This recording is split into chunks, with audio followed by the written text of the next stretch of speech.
Bienvenue sur La Voix de la Nutrition, le podcast qui vous dit tout sur la nutrition et le bien-être. Je suis Julia, diététicienne nutritionniste, et je suis là pour vous partager mes connaissances et vous parler des sujets qui vous intéressent. Parce qu'il est important de savoir ce que l'on met dans son assiette et d'être acteur de sa santé, je vous explique tout ce qu'il y a à savoir pour avoir une alimentation équilibrée, saine et gourmande. Car oui, le plaisir doit rester au centre de notre assiette. Pour continuer dans la lignée des bonnes matières grasses, je vais cette semaine vous partager tous les secrets d'une autre star de nos apéritifs, les olives vertes. Si vous souhaitez avoir plus d'infos, de conseils et de recettes, vous pouvez aller visiter mon site lanutritionpourtous.fr.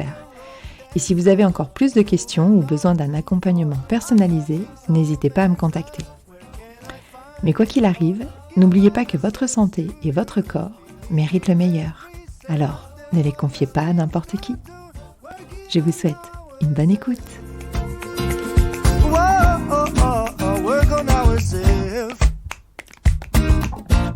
1 kilo. Chaque année, chaque Français consomme en moyenne 1 kilo d'olives, soit 67 millions par an. Ce petit or vert qui trône de façon quasi systématique sur nos tables apéritives est, sachez-le, un fruit. Vous me direz, encore un aliment hybride comme l'avocat. Et oui, les choses ne sont pas toujours simples. Ce qui est plus simple en revanche, c'est de deviner que l'olive vient de l'olivier. Ces magnifiques arbres à l'allure rustique et au tronc torturé, emblème des régions méditerranéennes et symbole de soleil et de vacances.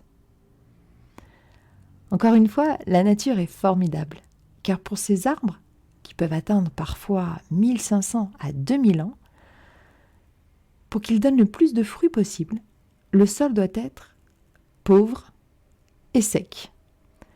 Un très bel exemple de résilience et de générosité, non ?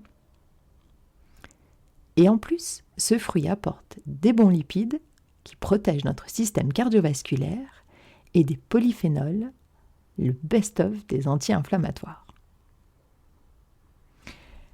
Mais avant de retrouver ces belles à croquer en apéritif, en condiment dans nos plats ou en tapenade sur nos tartines, il y a tout un savoir-faire à appliquer. En effet, lors de sa récolte verte ou noire, l'olive est simplement immangeable, tant son amertume est prononcée. Elle doit donc être désamérisée, dans un bain de soude, sans danger pour la santé, cela va sans dire, pendant 8 à 72 heures. Puis après plusieurs rinçages à l'eau claire, elles seront mises en saumure, dans un mélange d'eau et de sel, pendant plusieurs semaines, voire plusieurs mois. Tout ceci pour continuer à éliminer l'amertume et pour offrir un temps de conservation beaucoup plus long. La saumure, ce mélange d'eau et de sel, doit suffire et est contrôlée pour les olives protégées par les labels. Nous venons de voir les 2-3 biais possibles que ce processus, à la base long et gage de qualité, que l'industrie agroalimentaire va tenter d'utiliser pour diminuer le temps de préparation, pour donc économiser de l'argent sans se soucier de dénaturer le produit, que ce soit d'un point de vue qualitatif ou gustatif. Donc, sans grande surprise, cela va se jouer sur le temps de désamérisation, mais aussi le type de produit utilisé dans les bains de saumure. Vous devrez donc être attentif à la qualité de vos olives. Et pour cela, plusieurs critères. Récolter à la main. Vérifier visuellement que les olives n'ont pas de taches. Il faut que leur calibre soit suffisamment grand et qu'elles aient un noyau. Et oui, en plus, comme ça, vous les mangerez moins vite. Vous pouvez choisir des olives AOP, mais cela en double le prix, qui passe de, on va dire, 4, 6, genre 8 euros le kilo, en moyenne, jusqu'à 20 euros. Certaines voient leur prix grimper jusqu'à 35 euros le kilo. Nature ou aromatisée, c'est selon vos goûts. Mais attention à la teneur en sel. Une dizaine d'olives peut facilement apporter 2 grammes de sel, soit quasiment un tiers des apports quotidiens recommandés. Personnellement, j'adore les pitchoulines. croquante et juste en sel, elle est la variété la plus cultivée en France, qui en totalité ne produit pourtant que 2% de notre consommation annuelle. Petit aparté concernant les olives noires.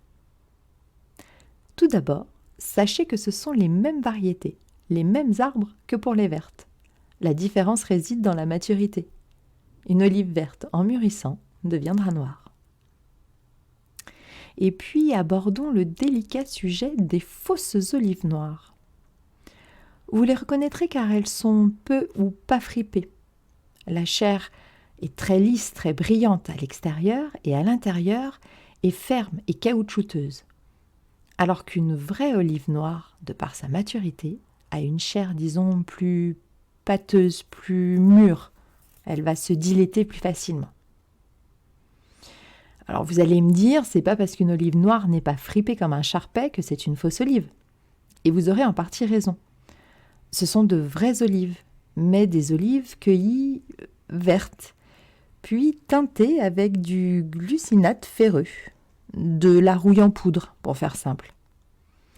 Le plus souvent, elles seront dénoyautées pour permettre une coloration uniforme de la chair. Les industriels pensent à tout, décidément.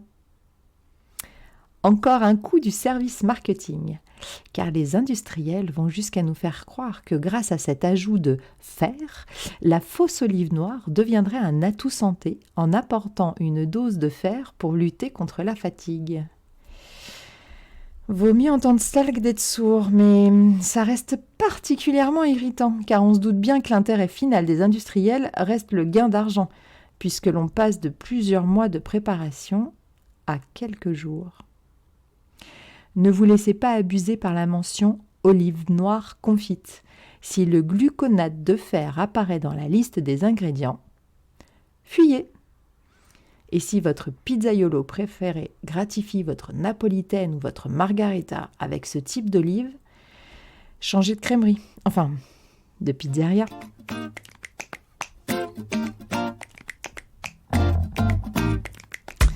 J'espère comme toujours que vous avez appris des choses dans la construction de votre alimentation santé et plaisir. Si vous avez aimé ce podcast, n'hésitez pas à le partager pour faire du bien autour de vous et pensez à mettre 5 étoiles sur Apple Podcast, sur votre iPhone ou celui des copains et à me laisser un petit commentaire que je lirai avec plaisir. Je vous dis à jeudi prochain. Prenez soin de vous.